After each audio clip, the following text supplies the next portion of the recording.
जय श्री सीताराम। कलयुग में कहाँ छिपे हैं माता सीता के गहने, क्या कोई जानता है उनका असली ठिकाना।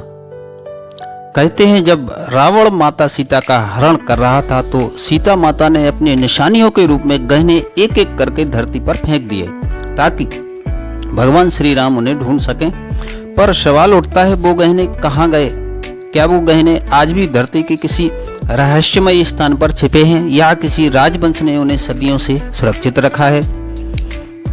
आज हम जानेंगे उस रहस्य की पूरी जानकारी। माता सीता के गहनों का वास्तविक ठिकाना जो त्रेता युग से लेकर कलयुग तक आज भी जिंदा है।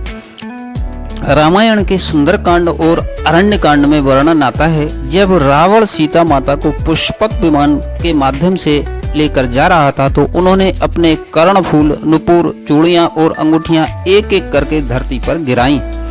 इन गहनों को गिराने का उद्देश्य था कि श्री राम उन निशानों को देखकर उन्हें ढूंढ सकें।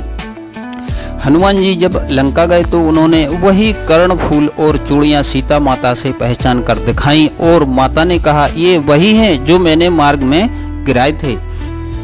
रामायण के अनुसार सबसे पहले किष्किंधा राज्य के बानरों ने वे गहने पाए। कहा जाता है कि तमसा नदी के किनारे कई स्वर्ण आभूषण मिले थे परंतु वे वानर गहनों को समझ नहीं पाए क्योंकि वे इतने दिव्य थे कि उनमें सूर्य की आभा थी। वाल्मीकि रामायण में लिखा है वह स्वर्ण मणिमय आभूषण तेज से सूर्य को भी मात दे रहा था। कहा जाता है कि उन गहनों को सुग्रीव ने अपने गुरु मतंग ऋषि की गुफा में सुरक्षित रखवा दिया था। मतंग ऋषि ने कहा था इन आभूषणों में देवी की ऊर्जा है, ये किसी कलयुग के समय प्रकट होंगे। मतंग ऋषि की गुफा आज भी ऋषिमुख पर्वत में मानी जाती है। स्थानीय लोग कहते हैं कि वहां आज भी रात में गुंजन की ध्वनि आती है और गुफा के भीतर स्वर्ण जैसी चमकती आकृतियां दिखाई देती हैं। कई पुरातत्वविदों ने गुफा के अंदर अजीब चुंबकीय ऊर्जा दर्ज की है। 1978 में भारतीय पुरातत्व सर्वेक्षण ASI ने वहां खुदाई भी की जिसमें उन्हें सोने के छोटे टुकड़े और कीमती मणि के निशान मिले। मध्य प्रदेश के अमरकंटक क्षेत्र में कहा जाता है सीता माता के गहनों में से कुछ नर्मदा माता को समर्पित कर दिए गए थे। कई साधु कहते हैं कि नर्मदा की गहराइयों में दिव्य ज्योति दिखाई देती है जो किसी सामान्य धातु से नहीं बल्कि देवी ऊर्जा से निकलती है। एक स्थानीय कथा में भी ऐसा कहा गया है त्रेता युग के बाद जब कलयुग का आरंभ हुआ तो सीता माता स्वयं पृथ्वी में समा गईं, तब उनके आभूषण वहीं धरती की गोद में विलीन हो गए। इसलिए अमरकंटक को सीता माता का ध्यानस्थ स्थान भी कहा जाता है। सीता माता का जन्म स्थान सीतामढ़ी बिहार और जनकपुर नेपाल दोनों स्थानों पर पूज्य है। जनकपुर के प्राचीन ग्रंथों में लिखा है जनक ने सीता के विवाह के समय जो स्वर्णाभूषण दिए थे उनमें से कुछ धरा के गर्भ में छिपा दिए गए ताकि कलयुग में लंका की शक्तियां उन्हें प्राप्त न कर सकें। नेपाल के धनुषा धाम क्षेत्र में खुदाई के दौरान कई प्राचीन स्वर्ण अवशेष मिले जिन पर त्रेता युगीन लेखन शैली यानी ब्राह्मी लिपि के निशान पाए गए। कई लोगों का मानना है कि वही सीता माता के विवाह कालीन गहनों का अंश है। 2008 में श्रीलंका के केलानिया यूनिवर्सिटी के कुछ पुरातत्वविदों ने दावा किया कि उन्हें सिगिरिया पर्वत के नीचे एक गुफा में स्वर्ण आभूषणों के बॉक्स मिले हैं जिन पर संस्कृत में लिखा है मिथिला कन्या दानम।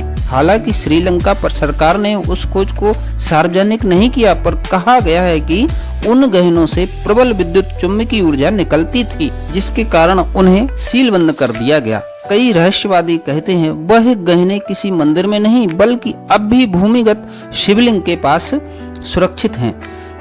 सीता माता केवल राजा जनक की पुत्री ही नहीं थी, वे स्वयं भूमि देवी का अवतार थीं। मित्रों, उनके गहने साधारण स्वर्ण या रत्न नहीं थे बल्कि उनमें देवी शक्ति की तरंगें थी। इसलिए वे गहने जहां भी गिरे वहां ऊर्जा केंद्र बन गए। कहा जाता है कि यही कारण है जहां जहां उनके आभूषण गिरे वहां आज भी शक्तिपीठ या सीता मंदिर विद्यमान है।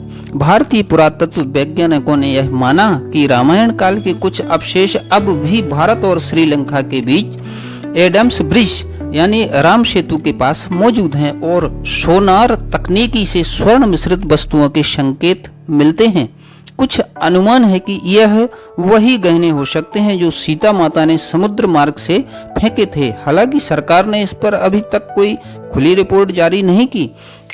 शास्त्रों में कहा गया है, जब धर्म का पतन होता है और अधर्म का प्रभाव बढ़ता है तब देवी की शक्ति पुनः प्रकट होती है। संभव है कि वे गहने केवल आभूषण न हो बल्कि ऊर्जा के स्रोत हों जो कि किसी योग्य आत्मा द्वारा ही खोजे जा सकते हैं। कहा जाता है जिस दिन वे गहने पुनः प्रकट होंगे उस दिन धर्म पुनः स्थिर होगा। तो क्या वास्तव में सीता माता के गहने आज भी इस पृथ्वी में छुपे हैं? क्या वे फिर से प्रकट होंगे या वे देवी ऊर्जा बनकर पूरे भारत में व्याप्त हैं?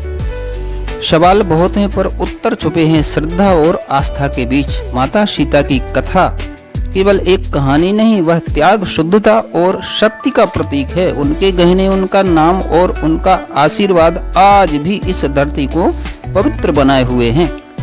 अगर आपको यह रसपूर्ण कथा पसंद आ रही हो तो वीडियो को लाइक करें, कमेंट करें और बताएं आपके अनुसार माता सीता के गहने आज कहां छिपे हो सकते हैं। और ऐसे ही धार्मिक रहस्य, इतिहास और सत्य को जानने के लिए चैनल को सब्सक्राइब करें।